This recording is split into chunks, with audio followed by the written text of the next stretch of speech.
14일 둘째 주 예배 우리 하나님 앞에 드리겠습니다.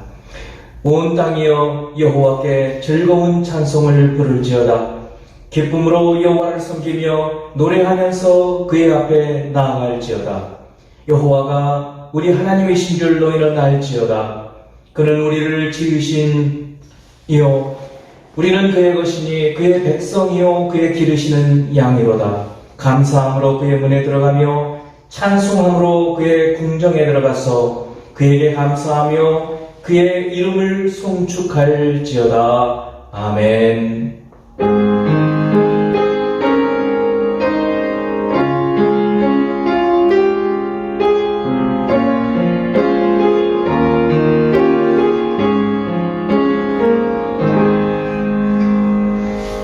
할렐루야. 그리스도 예수 우리 주님을 인하여 자녀 삼아주신 하나님 아버지를 찬양하며 경배합니다. 죄의 짐으로 시달린 저희들을 그리스도 예수로 인하여 대속하시고 모든 죄를 용서하시고 거룩하게 하시며 하나님의 자녀답게 살아가게 인도하심을 감사합니다. 오늘 저희들이 주일을 맞이하여 마음을 다하고 뜻을 다하고 성품을 다하여 우리 주님을 경배하오니 하나님 아버지 주님 저희들에게 은혜를 부어주시고 하나님께는 영광 돌려드리게 하여 주시옵소서. 그리스도 예수 이름으로 기원하옵나이다. 아멘.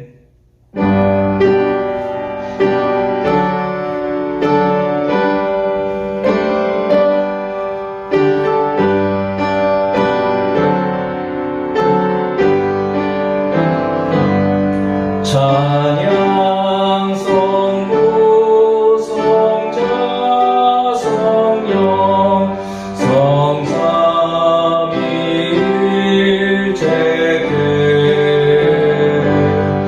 영원 무궁하기까지 영광을 돌리세.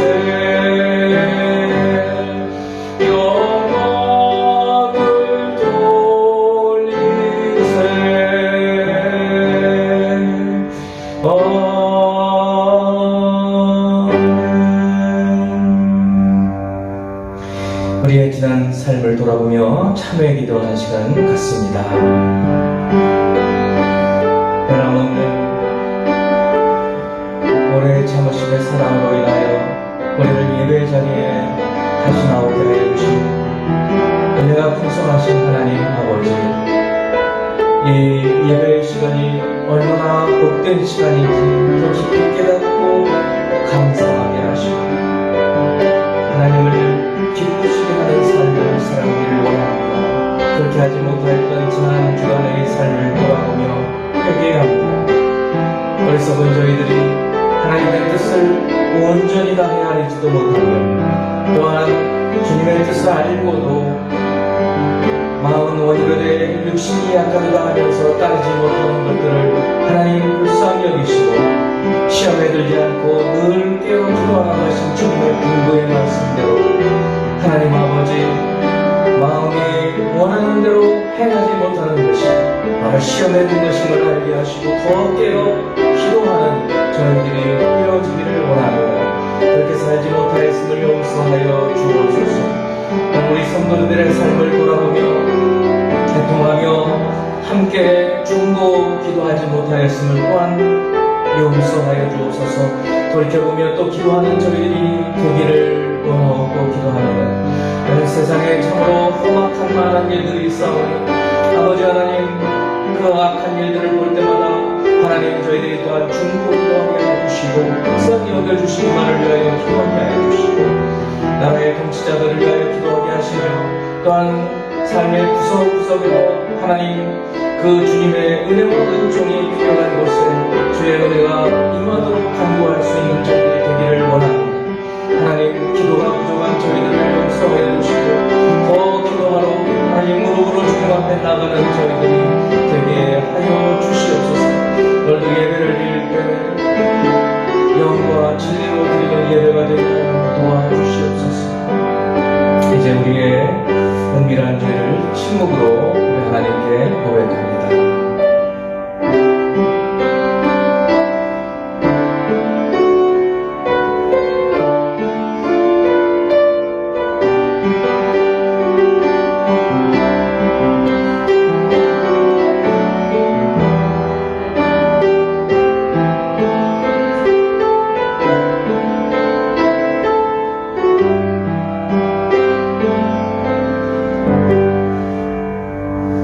사람이 죄를 범하였음에 하나님의 영광에 이르지 못하더니 그리스도 예수 안에 있는 속량으로 말미암아 하나님의 은혜로 값없이 의롭다 하심을 얻은 자 되었느니라.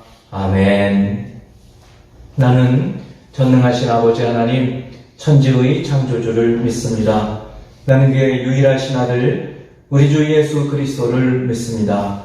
그는 성령으로 잉태되어 동정녀 마리아에게서 나시고 본디오 빌라도에게 고난을 받아 십자가에 못 박혀 죽으시고 장사된 지 사흘 만에 죽은 자 가운데서 다시 살아나셨으며 하늘에 오르시어 전능하신 아버지 하나님 우편에 앉아 계시다가 거기로부터 살아있는 자와 죽은 자를 심판하러 오십니다. 나는 성령을 믿으며 거룩한 공교회와 성도의 교제와 죄를 용서받는 것과 몸의 부활과 영생을 믿습니다. 아멘. 우리 함께 왕이신 나의 하나님 그리고 예수 우리 왕이여 찬양하겠습니다.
교회를 대표해서 남두브라 권사님 기도해 주시겠습니다.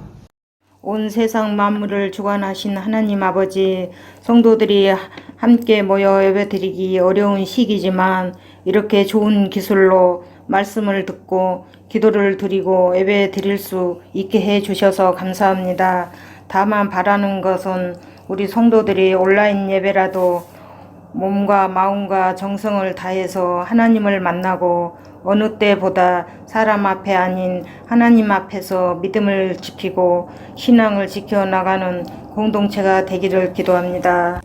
유튜브에 목사님께서 올려주신 말씀을 언제나 들을 수 있는 것도 은혜이니, 대면 예배가 어려운 상황에서 우리가 날마다 말씀으로 무장하게 하여 주시고 우리 어린아이부터 청년들, 장년들이 힘써서 마음을 지키고 가정에서 예배의 자리에 나가게 하여 주옵소서. 교회 학교 예배가 시작되게 해주셔서 감사합니다. 수고하는 교사들과 양육하는 부모님들 위하여 기도하오니 다음 세대를 위해 소망으로 믿음의 씨앗을 심게 하여 주옵소서. 또한 온라인 예배에 보이지 않는 곳에서 수고하는 손길들을 축복해 주셔서 말씀을 전하는 목사님과 반주자와 컴퓨터로 수고하는 귀한 사역자들에게 더 큰 은혜들이 있기를 기도합니다. 우리 생명의 교회 성도들 가정에서 가정 예배가 계속되어서 믿음의 명문가를 만들어 가게 하시고 성경 통독으로 세상을 분별하며 진리를 행동으로 살아내는 삶이 되게 하여 주옵소서. 어느 곳에서나 우리와 함께 하시는 하나님께 감사드리며 예수 그리스도 이름으로 기도드립니다. 아멘.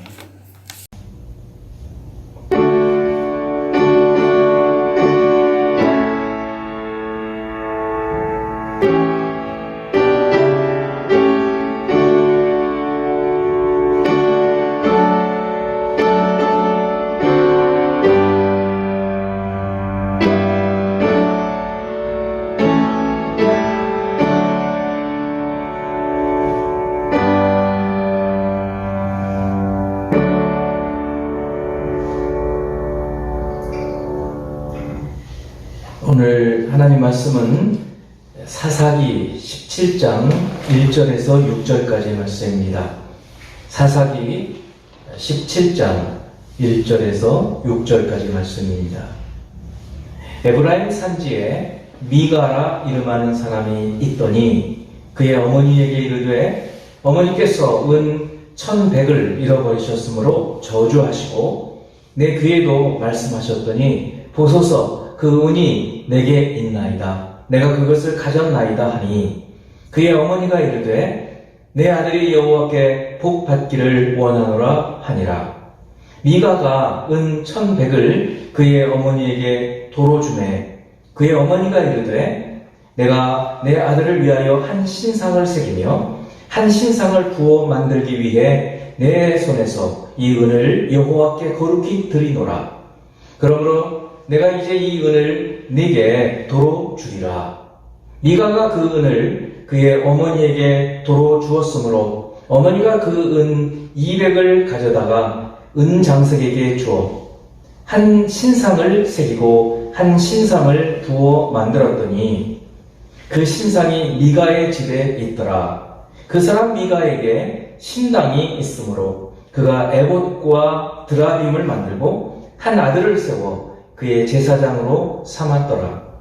그때에는 이스라엘에 왕이 없었으므로 사람마다 자기 소견에 옳은 대로 행하였더라. 아멘. 예수 그리스도를 믿음으로 우리를 구원하시고 하나님의 은혜의 보좌 앞에 나오게 하신 우리 하나님을 찬양합니다. 갈라디아서 2장 20절을 보면 내가 그리스도와 함께 십자가에 못 박혔나니 그런즉 이제는 내가 사는 것이 아니요 오직 내 안에 그리스도께서 사신 것이라. 이제 내가 육체 가운데 사는 것은 나를 사랑하사 나를 위하여 자기 몸을 버리신 하나님의 아들을 믿는 믿음 안에서 사는 것이라 라고 말씀하고 있습니다.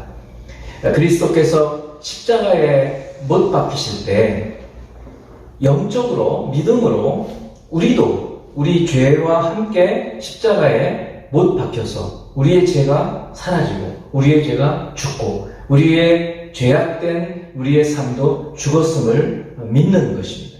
또한 그리스도 예수께서 사흘 만에 부활하셨을 때 우리도 이제는 죄에 대해서는 죽고 하나님에 대해서 우리도 예수님과 함께 부활한 것처럼 이제 하나님께 다시 살아서 살아있는 인생으로 사는 것인데, 그때 우리의 삶은 이제 내 자아는 죽고 오직 예수 그리스도께서 내 안에 사는 것이다 라는 이 믿음을 성령으로 하며 우리가 사는 것입니다. 바로 중심이 되신 그리스도의 모습을 우리들이 믿으면서 우리 안에 예수 그리스도를 모시면서 사는 삶의 모습인 것입니다.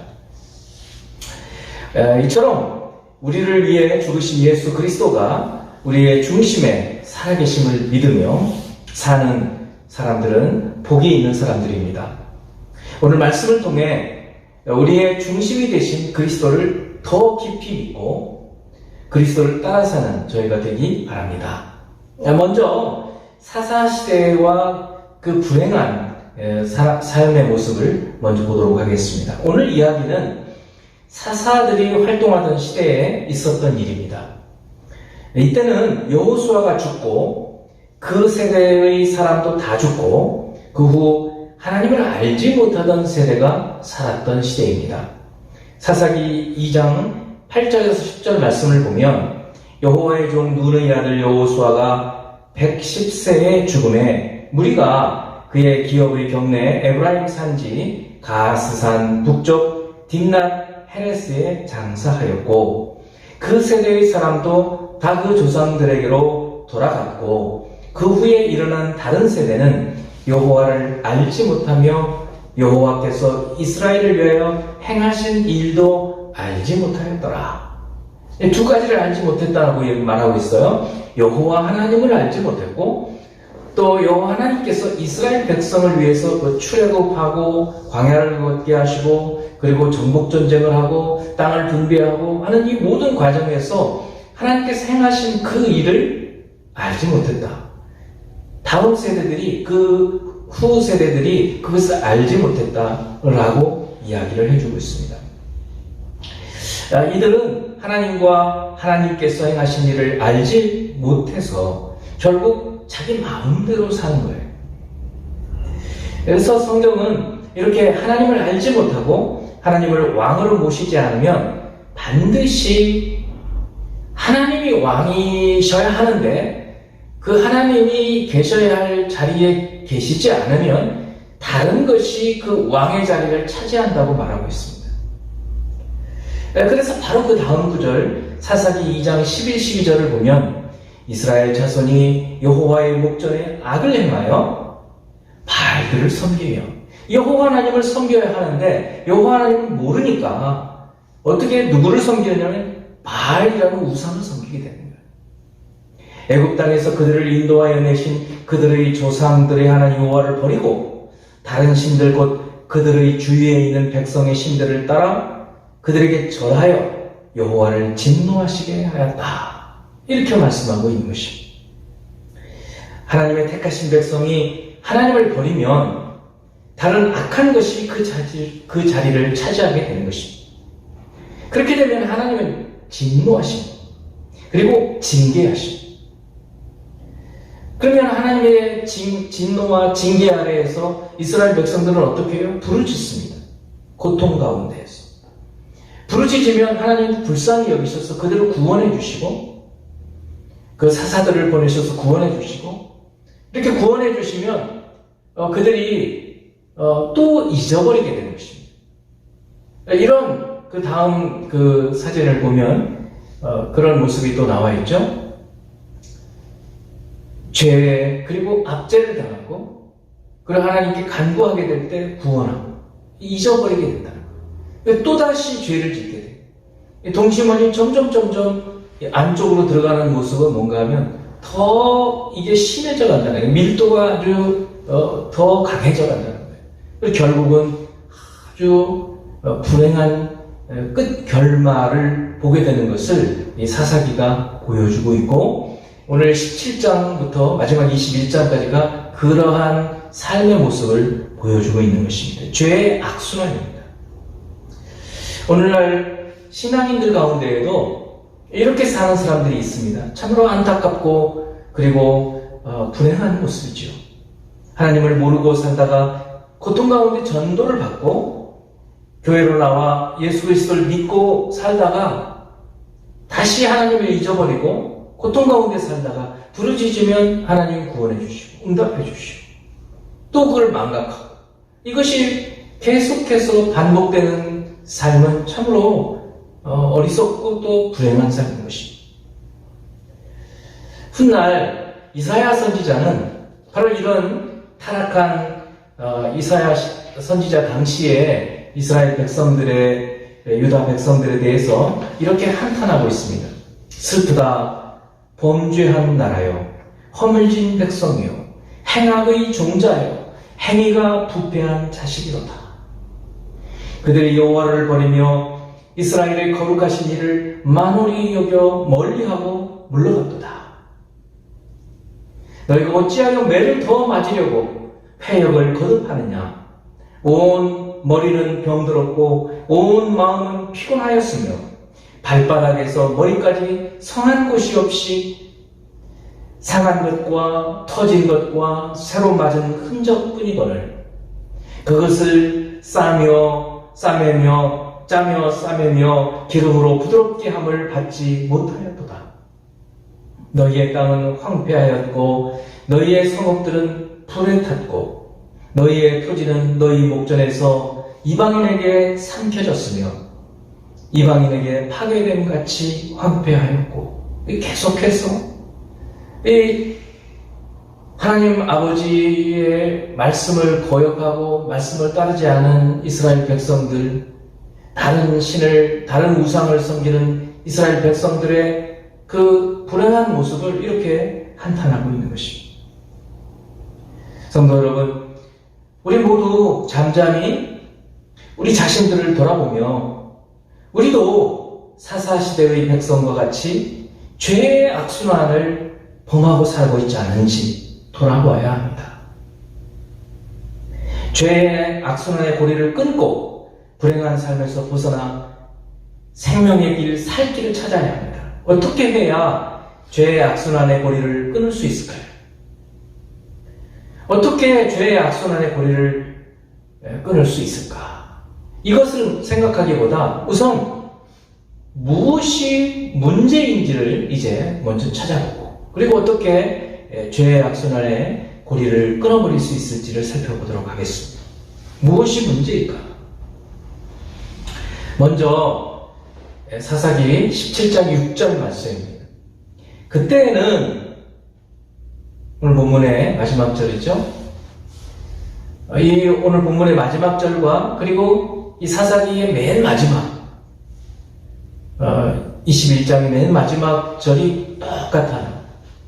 그리고 그 가운데 또 두 번의 이 말씀이 있어요. 이스라엘에 왕이 없었다. 그렇다. 그러니까 네 번에 걸쳐서 사중적으로 이스라엘에 왕이 없어서 자기 소견에 옳은 대로 행했다. 그 결과가 두 가지의 비극적인 사건을 보여주고 있는 것이 이 사사기 17장에서 22장의 이야기입니다. 그때에는 이스라엘의 왕이 없었으므로 사람마다 자기 소견에 옳은 대로 행하였더라. 여러분, 인간은 하나님께서 이 세상 모든 만물을 지으셨는데 그 모든 피조물 가운데 가장 마지막에 만드신 가장 정교한 제품이에요. 하나님의 제품이에요. 인간이 만든 물건들이 있어요. 그 인간이 만든 물건도 사용 설명서가 있습니다. 물론 간단한 것들은 뭐 망치 이런 걸 사용 설명서 필요 없죠. 금방 뭐 때릴 거 뭐 아니까. 근데 그런 거 말고 우리 휴대폰만 하더라도 아니면 전자기기 다른 전자기기들은 그냥 보고 사용하면 그 용도의 뭐 10분의 1도 잘 사용하지 못할 때가 많이 있어요. 근데 그 사용 설명서를 잘 읽고 나면 그 만든 사람의 의도를 잘 알아서 100분 그 기기를 잘 사용할 수 있게 되는 거예요. 여러분, 사람도 마찬가지거든요. 하나님이 지으셨어요. 근데 우리도 우리 자신의 쓰임새를 잘 모를 때가 있어요. 어떻게 써야 최선으로, 최고로 그 능력을 발휘하면서 살 수 있을지, 이것을 가르쳐 인간 사용 설명서가 바로 성경인 거예요. 하나님의 말씀. 하나님께서 이것을 주셨어요. 그런데 사람들은 그걸 안 읽어요. 그러니까 인간이 어떻게 쓰임 받아야 할지를 모르고 망가지는 거예요. 인간처럼 최고의 제품은 그 인간 사용 설명서인 하나님 말씀을 따라 살지 않으면 고장이 나는 거예요. 그 지침을 따라 살면 최고의 삶을 살 수 있어요. 그런데 문제는 아담의 타락과 함께 모든 인생이 자기 마음대로, 자기 소견에 오른 대로, 여기 소견이라는 것은 자기 견해라는 뜻이죠. 원래 히브리어의 원문에서는 자기 눈에 보기에 그런 뜻이에요. 자기 눈이 보기에 좋은 대로 살아가는 거예요. 애들도 그렇고 어른도 그렇고 똑같아요. 이것이 타락한 인간의 본성이에요. 그렇지 않고 이제 하나님께서 우리 삶의 주인이 되시고 그리스도께서 우리의 주인이 되시고 나면 겸손해지죠. 그래서 나보다 더 앞선 사람들, 이런 사람들의 의견도 들어보고 또 훌륭한 사람들의 책들을 읽어보고 겸손하게, 또 같은 사람이라 하더라도 다른 사람의 말을 경청해서 들어보고 배울 것은 배우는 거죠. 근데 그렇지 않고 인간의 원래 본성은 자기 소견에 옳은 대로, 내 멋대로 살겠다는데 하고 사는 거예요. 그래서 불행한 인생을 산다는 것입니다. 그래서 죄의 악순환의 첫 번째 문제는 자기 소견에 옳은 대로 행하려는 그러한 본성 때문입니다. 두 번째는 왜 이렇게 불행한 죄의 악순환이 계속되는가 하면 왕이 없었다. 왕이 없었다. 그때에는 이스라엘에 왕이 없었으므로 왕이 없었음을 먼저 얘기해주고 있지만 저는 지금 두 번째로 얘기하고 있죠. 사람마다 자기 소견에 옳은 대로 행하였더라. 왕이 없었다. 우리가 생각할 때 이 왕은 사울 왕 그리고 다윗 왕, 실제적인 그 정치적인 인간의 왕을 우리가 생각할 수 있는데 사실은 사무엘상 8장 7절 말씀을 보면 여기 왕이 누구인지를 우리가 알 수 있어요. 사실 하나님은 이스라엘이 왕을 세우는 것을 기뻐하지 않으셨어요. 그래서 사무엘에게 이스라엘 백성들이 왕을 요청했을 때 사무엘도 기뻐하지 않았고, 그래서 사무엘이 슬퍼하고 있을 때 하나님께서 허락해 주시면서 하신 말씀이에요. 여호와께서 사무엘에게 이르시되 백성이 내게 한 말을 다 들으라. 이는 그들이 너를 버림이 아니요 나를 버려 자기들이 왕이 되지 못하게 함이라. 그러니까 여기서 그때는 이스라엘에 왕이 없었다는 말은 왕이신 하나님을 왕으로 대접해드리지 못했다는 거예요. 기가 막힌 노릇이죠. 하나님께서 이렇게 말씀하십니다. 자기들이 왕이 되지 못하게 인간 왕을 세우는 것이다. 이 하나님의 그 얼마나 서글픈 그 심정을 우리가 느낄 수 있습니다. 왕은 하나님을 가리키는 것입니다. 하나님을 우리의 통치자로, 우리의 주인으로 인정하지 않고 모시지 않았기 때문에 그래서 자기 소견에 오른 대로 사는 거예요. 자, 이제 우리가 예수를 믿음으로 하나님의 자녀가 된 사람들은 어떤 사람들인가 하면 예수 그리스도를 모심으로 하나님을 나의 주인으로, 예수 그리스도를 나의 구주로 믿고 그 주인의 말을 따라서 사는 사람들인 것입니다. 하나님께서 이스라엘을 특별하게 택하시고 땅도 주시고 통치의 헌법인 율법도 주셨지만 이스라엘은 이것들을 다 저버리는 것입니다. 세 번째, 왜 이렇게 이들이 죄의 악순환을 거듭하는가, 반복하는가? 그것은 아까 우리가 같이 읽었던 사사기 2장 8절에서 10절에서 찾아볼 수 있습니다. 여호와의 종 눈의 아들 여호수아가 110세에 죽음에 우리가 그의 기업의 경내에 에브라임 산지 가스산 북쪽 딥낫 헤레스에 장사하고 그 다음 10절이에요. 그 세대의 사람도 다 그 조상들에게로 돌아갔고 그 외에 일어난 다른 세대는 여호와를 알지 못하며 여호와께서 이스라엘 위에 행하신 일도 알지 못하더라. 그러니까 여호와 하나님 그리고 하나님께서 행하신 일 이것들을 알지 못했어. 그래서 죄의 악순환이 계속되는 거예요. 하나님을 알지 못하면 우리는 우리 마음대로 사는 거예요. 하나님 두려움도 몰라요. 하나님은 어떤 분이신지, 하나님 무엇을 기뻐하시고 무엇을 싫어하시고 무엇을 가짐이 여기시고 무엇을 아주 즐겁게 여기시는지 이것에 대해서 알지는 못하는 거예요. 먼저는 레위인들이 하나님과 하나님께서 행하신 일을 가르쳐야 하는데 그들의 책임을 다하지 않았어요. 그래서 사사기 17장에서 21장을 보면 2명의 레위인이 나오는데 이 레위인들이 이 모습을 보이는 거예요. 하나님을 알지 못하고 하나님의 말씀도 알지도 못해요. 마음대로 사는 거예요. 자기 뜻대로 자기 소견에 옳은 대로 사는 거예요. 그러니 어찌 이 레위인들이 다른 이스라엘 백성들을 가르칠 수 있었겠습니까? 레위인의 책임은 그들을 가르치는 것이었는데 뿐만 아니라 부모들이 자녀들을 가르쳐야 되거든요. 신명기 6장 7절에 있는 말씀에 부지런히 내 자녀에게 부지런히 가르치며 어떻게 가르치라고 얘기하느냐면 시도 때도 없이 가르치라는 거예요. 시도 때도 없이. 여러분 그 얘기입니다.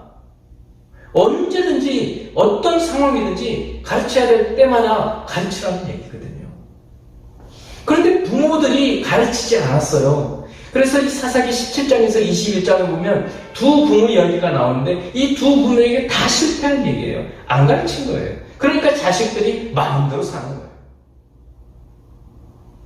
참으로 불행한 이야기죠. 성도 여러분, 영적 부모의 책임이 있습니다. 책임. 이 책임을 안 하면 안 되는 거예요. 책임은 감당해야 되는 거예요. 이 책임을 감당하는 여러분이 되기를 바랍니다. 저는 구약의 레위인의 역할, 오늘날 목회자의 역할을 감당하겠습니다. 부지런히 시도 때도 없이 제가 가르치는 거예요. 그렇게 해도 부족해요. 사사시대의 문제를 보면서 오늘 우리에게는 무엇이 문제인가 생각해 보십시다. 내가 모든 일의 주인이 되어서 내 눈에 보기 좋은 것만 하려고 하는지 아니면 하나님께서 보시기에 옳은 일을 하려고 하는지 하나님 말씀에 근거해서 무엇을 하려고 하는지 이것을 생각해 보아야 될 것입니다. 내가 내 삶의 주인 자리에 앉아서 내 마음대로 하려고 하는지 아니면 하나님을 주인으로 모시고 하나님께서 기뻐하시는 일을 하려고 하는지 이것을 생각해 봐야 될 것입니다. 우리 삶의 중심에 왕이신 하나님을 모시게 되면 모든 일에 하나님께서 함께 하시기 때문에 형통하게 되고 평탄한 길이 열려지게 되는 것입니다. 바로 여호수아의 삶과 같은 삶이 열려지게 돼요. 시편 1편과 같은 삶이 열려지게 되는 것입니다. 이제 세 번째, 자기 소견에 옳은 대로 행했을 때 어떤 일이 일어나는지를 이제 오늘 본문을 처음부터 끝까지 보면서 살펴보도록 하겠습니다. 사사기 17장 1절부터 보겠습니다. 에브라임 산지에 미가라 이름하는 사람이 있더니 에브라임은 이 가나안 땅의 중부쯤 된다고 봐야 돼요. 유다 위쪽 베냐민 그리고 에브라임 굉장히 산림이 우거져 있고 아주 옥토 이 가나안 땅에서 아주 옥토에 해당하는 굉장히 좋은 땅이에요. 그런데 여기 미가라는 사람이 있더라는 거예요. 2절에 보니 그의 어머니에게 이르되 어머니께서 은 1,100을 잃어버리셨으므로 저주하시고 내 귀에도 말씀하셨더니 보소서 그 은이 내게 있나이다 내가 그것을 가졌나이다 하니 그의 어머니가 이르되 내 아들이 여호와께 복받기를 원하노라 하니라. 우리가 글로 되어 있으니까 하나도 재미가 없어요. 근데 이게 사실은 이런 거예요. 아들이요 어머니의 은을 훔쳤어요. 얼마나 되는 은이냐면 은 1100, 그러면 1100세겔이라는 단위가 있거든요. 이 1100세겔쯤 되는데 이제 조금 있다가 이 미가의 집에 제사장이, 레위 사람이 와서 제사장 역할을 하는데 그 제사장 1년 연봉을 얼마를 주냐면 10세겔을 줘요. 그러니까 여러분 1100세겔이면 어마어마한 돈인 거예요. 어마어마한 110년치 연봉이에요. 거기에 해당하는 은을 어머니가 가지고 있었는데 그거를 아들이 미가가 훔쳤어요. 그래가지고 자기가 그걸 훔쳐가지고 계속 사용하려고 했는데 어머니가 막 저주를 퍼부은 거예요. 얼마나 센 저주를 퍼부었는지 이 미가가 너무 무서운 거예요. 그 저주가 자기한테 임하면 큰일 날 것 같아요. 그래서 슬그머니 겁이 나니까 어머니 여기 제가 은 훔쳤는데요. 여기 갖다 드릴게요. 그랬어요. 그런데 여러분 2절에 후반부에 보니까 그의 어머니가 그에게 이르되 내 아들이 여호와께 복받기를 원하노라. 이 말이 안 되잖아요. 내 이 녀석아 어떻게 어머니의 엄마의 은을 훔쳐가느냐 하고 책망을 해도 부족할 텐데 축복을 해요. 축복. 그거는 왜 그런가 하면 이 당시에 문화가 이런 거예요. 저주를 한번 하면은 저주는 안 풀린다는 거예요. 그런 믿음들을 갖고 있었어요. 그렇기 때문에 그거를 상쇄시키기 위해서 뭐를 해야 되면 축복을 해야 돼요. 그런 맥락인 것입니다. 어찌됐든지 어머니의 거금을 아들이 훔쳤고 저주를 하니까 두려운 아들이 다시 돌려드렸어요. 자, 3절. 미가가 은 1100을 그의 어머니에게 도로 주매 그의 어머니가 이르되 내가 내 아들을 위하여 한 신상을 새기며 한 신상을 부어 만들기 위해 내 손에서 이 은을 여호와께 거룩히 드리노라. 그러므로 내가 이제 이 은을 내게 도로 주리라. 어머니가 1100세겔 되는 은을 다시 돌려받고는 기뻤다 이거죠. 기뻤어요. 그랬으면 뭐 그렇게 해서 그 은을 좋은 쪽으로 사용했으면 좋은데 그 중에 200세겔의 은을 아들한테 주면서 야 아들아 너무 기뻐. 그리고 하나님께 이거를 좀 돌려드려야 되겠어. 그러면서 갑자기 신상을 2개를 만든다는 거예요. 하나는 조각해서 만들고 하나는 부어 만드는 신상을 하나는 새기고 하나는 부어 만들겠다는 거예요. 그게 너무 이상하잖아요. 왜 이렇게 됐을까요? 바로 이런 모습이 그 당시에 그때는 이스라엘에 여호와 하나님을 왕으로 모시지를 않아가지고 자기 마음대로 사는 거예요. 자기 마음대로 하나님께 드린다고 하면서 신상을 만들어요. 뭐가 문제죠? 10계명의 두 번째 계명 어기잖아요. 아무 형상으로도 만들지 말라고 했는데 그걸 어기는 거예요. 몰랐는지 알고도 그랬는지 그건 우리는 여기서는 알 수 없지만 하나님 앞에서 이렇게 사는 거예요. 자기 마음대로 신앙생활을 자기 마음대로 하는 거예요. 4절에 미가가 그 은을 그의 어머니에게 도로 주었으므로 200세겔의 은을 다시 드렸다는 거예요. 어머니가 그 은 200을 가져다 은 장색에게 주어 한 신상을 새기고 한 신상은 부어 만들고 그 신상들이 사실은 들이로 되어 있어야 돼요. 들이 미가의 집에 들어와. 이렇게 해서 미가의 이 신상 사건이 생기는 거예요. 그리고는 아까 6절에 설명했던 대로 그때에는 이스라엘에 왕이 없었으므로 사람마다 자기 소견에 옳은 대로 행하였더라. 자, 이제 이 내용은 굉장히 단순해 보이지만 이 사건은 굉장한 파문을 일으키는 사건인 거예요. 그리고 우리가 이 사사시대가 330년이나 350년 정도 기간인데 이 여호수아부터 사무엘 그 시기까지인데 그 시기의 시대의 상황이 어떤지를 가늠해 볼 수 있는 말씀인 거예요. 우리들의 삶이 지금이 어떤 시대인지를 우리가 어떻게 분별할 수 있는가? 어떤 사건들 하나를 통해서 볼 수 있는 거예요. 무슨 정의인이 사건이라든가 이런 사건들을 보면서 그 시대가 얼마나 추악한 시대인지 이런 것들을 볼 수 있다는 거예요. 이 미가 사건은, 미가의 신상 사건은 그런 사건인 거예요. 아들이 어머니의 물건을 도둑질해요. 엄청난 돈이죠. 뿐만 아니라 얼마나 센 저주를 퍼부었는지 그걸 두려워서 아들이 또 갖다 드려요. 아니, 도둑질하는 것에 대해서 책망하기는커녕 축복을 해요. 그리고는 되찾은 은을 하나님께 드린다고 하면서 어떻게 해요? 신상을 만들어요. 그러니까 우리가 하나님의 말씀에 따르면 이 제정신이 아닌 거죠, 한마디로. 자기 마음대로 사는 거예요. 오늘날 우리가 하나님을 섬긴다고 하면서 이렇게 살고 있는 경우도 있는 거예요. 하나님 말씀 해석을 자기 마음대로 하는 거예요, 자기 마음대로. 너무 무서운 일인 거죠. 신상을 2개를 만들었어요. 그리고 이제 후반부에 이렇게 보면은, 이 말씀에 보면, 5절 말씀에 보면 그 사람 미가에게 신당이 있으므로, 신당이 있었다는 거예요, 신당. 신당이라는 말은 하나님의 집이라는 뜻이에요. 근데 여기서 하나님의 집은 사실은 실로에 성막이 있었거든요. 그 성막이 하나님의 집인데, 이것도 똑같은 거예요. 자기 마음대로 신을 섬기는 그런 신당을 만들어 놨어요. 뿐만 아니에요. 그가 에봇과 드라빔을 만들었다는 거예요.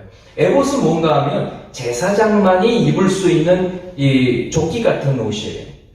청색, 홍색, 자색 실로 짜서 정교하게 짠 예쁜 그런 옷이에요. 하나님의 뜻을 물을 때 있는 옷이거든요. 그런데 이 사람은 레위 지파 사람도 아니에요. 그런데 자기 아들을 제사장으로 삼아요. 마음대로잖아요, 마음대로. 기가 막히죠. 그리고 드라빔이라는 것은 사실은 뭐냐면 그 고대 근동 지역의 우상이에요. 가정 수호신 드라빔. 예전에 야곱의 아내였던 라헬이 자기 아버지의 드라빔을 훔쳐가지고 안장으로 이렇게 앉아 있었던 때가 있었어요. 그 드라빔이에요. 그러니까 이방의 신을 또 만들어 놓은 거예요. 이거 혼합주의잖아요. 혼합주의. 이것도 믿고 여호와 신앙도 가지고 이방 신도 믿고 하나님 말씀을 도무지 몰라가지고 아까 말씀했던 여호와 하나님도 모르고 여호와 하나님께서 행하신 일도 모르고 그냥 자기 마음대로 믿는 거예요. 성도 여러분 하나님이 어떤 분으로 아시나요? 여러분, 하나님께서 여러분의 삶에 무슨 일을 행하셨나요? 우리가 이걸 생각해보고 살아야 돼요. 거기서 끝나면 안 되죠?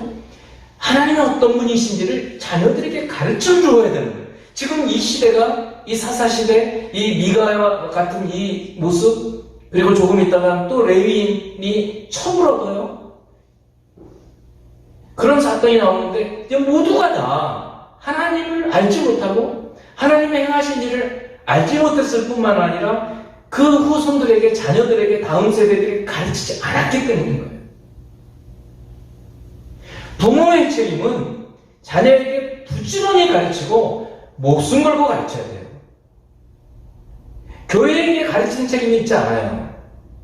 하나님은 부모의 그 책임을 맡겼어요.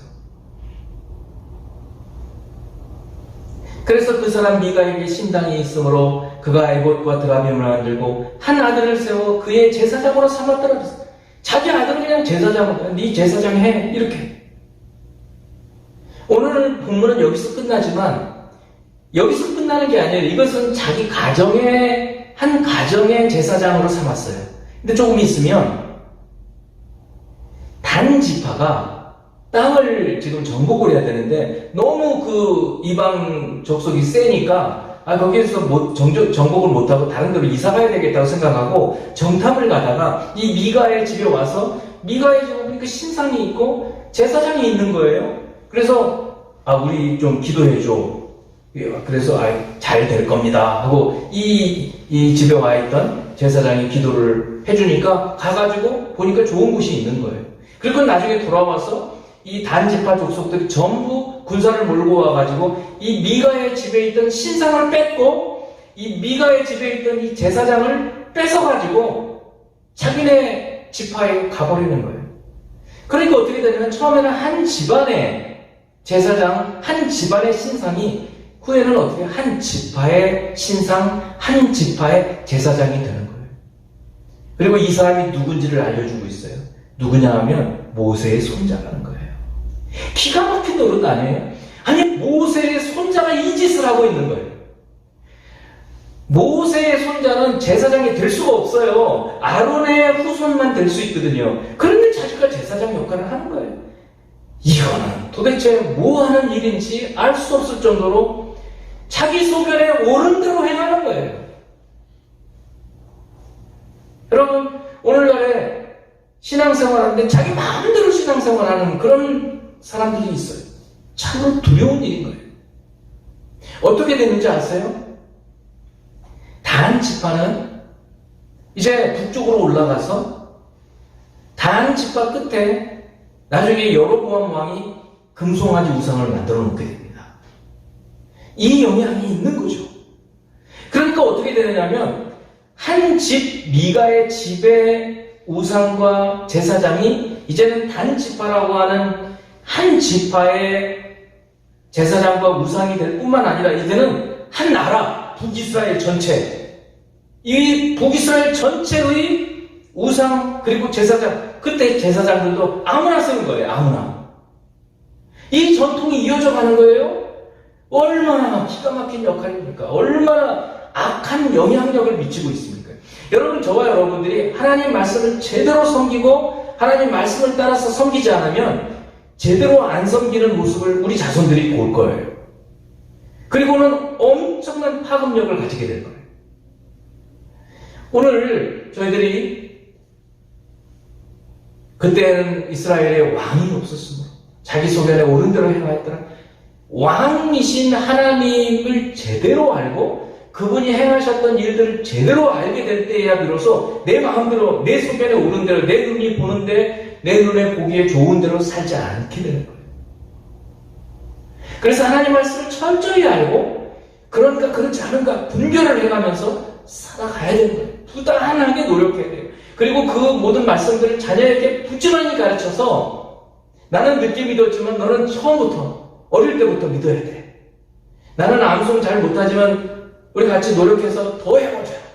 하나님 말씀을 생명같이 여기면서 살도록 그렇게 가르쳐야 된다는 것입니다.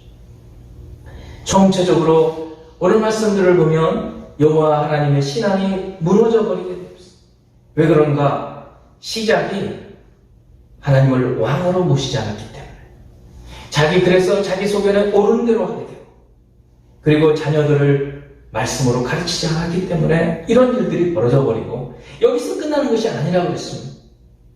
한 지파가 무너지고 그리고 북이스라엘 전체가 무너지고 참으로 비극적인 것입니다. 자, 이제 우리가 어떻게 살아가야 될까요? 네 가지만 보도록 하면 첫 번째는 예수 그리스도를 주인으로 중심으로 모시고 내 눈에 보기에 좋은 것이 아니라 하나님 눈에 보시기에 좋은 일을 행하며 살아야 될 거예요. 두 번째, 참으로 두렵고 떨리는 마음으로 우리 신앙생활을 해가야 합니다. 아무렇게나 다른 사람이 신앙생활하는 모습 보고 저렇게 신앙생활 하나 보다 이렇게 살면 안 된다는 거예요. 하나님 말씀이 기준이에요. 하나님 말씀을 따라서 살아가야 돼요. 그리고 세 번째는 이 말씀에 비추어서 나 자신을 늘 돌아보아야 돼요. 늘 바뀌어야 돼요. 늘 변해야 돼요. 나이가 들어가면서 더 그렇게 돼야 돼요. 그리고 마지막으로는 우리보다 우리 자녀들을 하나님의 자녀들로 더 세워갈 수 있도록 부지런히 말씀을 가르치고 그 말씀을 따라 살아가도록 애쓰고 힘써가야 된다는 것입니다.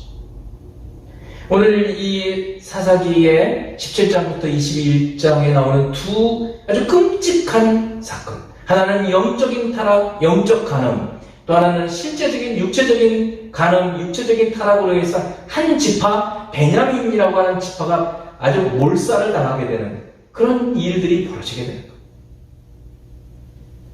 오늘 이 말씀을 생각하면서 저희들이 어떻게 우리 중심에 이 하나님 예수 그리스도를 모시면서 살아가야 할 것인가? 그렇게 살 때 우리의 삶이 어떻게 되어질까? 그렇게 살지 않았을 때 또 어떻게 되는가? 이 말씀을 생각하면서 우리 삶을 살아가는 저와 여러분이 되기를 주님의 이름으로 축원합니다. 기도하는 시간 갖겠습니다. 할렐루야. 하나님 아버지, 참으로 안타깝고 불행한 이 사사시대의 이야기를 보면서 왜 이렇게 되었는지, 여호수아와 함께했던 사람들이 죽은 후에 여호와 하나님에 대해서 그리고 하나님께서 행하신 일에 대해서 알지 못하기 때문에 바로 이러한 자기 마음대로 자기 소견에 오른 대로 살았던 모습을 보고 아버지 하나님, 저희들의 모습을 돌아보고 우리가 하나님을 얼마나 알고 하나님께서 우리의 삶 가운데서 행하신 일들이 무엇인가, 그것을 따라서 우리가 어떻게 살고 있는지, 또 우리 자녀들은 우리가 어떻게 가르치고 있는지, 여호와 하나님을 얼마나 가르치고 있는지를 생각해보며 사는 저희들이 되기보다 참으로 부끄럽사오니 주여 오늘 말씀이 저희들에게 심령의 도전이 되고 하나님의 이 말씀을 깨어서 두렵고 떨리는 마음으로 살아갈 수 있는 저희가 되게 하시고 그리스도 예수를 늘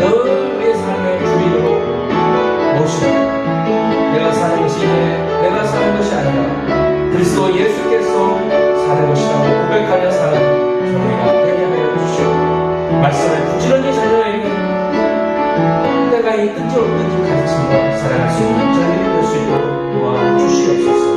예수 그리스도 이름으로 기도합니다. 아멘. 하나님께 드린 예물 축복합니다. 하나님 아버지 앞에 드린 예물들이 있습니다. 그 마음을, 그 중심을 헤아려 주시고 그 마음의 소원도 기억하여 주옵소서. 감사의 예물과 또한 주일마다 드리는 주일 헌금과 또한 11조를 하나님께서 축복하여 주시고 그 믿음대로 이루어지게 하여 주옵소서. 축복하며 그리스도 예수 이름으로 기도합니다. 아멘. 지금은 우리 구주 예수 그리스도의 은혜와 하나님 아버지의 사랑하심과 성령의 도우시고 교통하시고 충만하신 은혜가 오늘 말씀을 듣고 두렵고 떨리는 마음으로 예수 그리스도를 우리 마음의 주인으로 모시고 삶을 살아가기를 원하는 생명의 모든 성도, 개인과 가정과 하는 모든 일 위에 지금부터 영원토록 함께 계시기를 축원하옵나이다.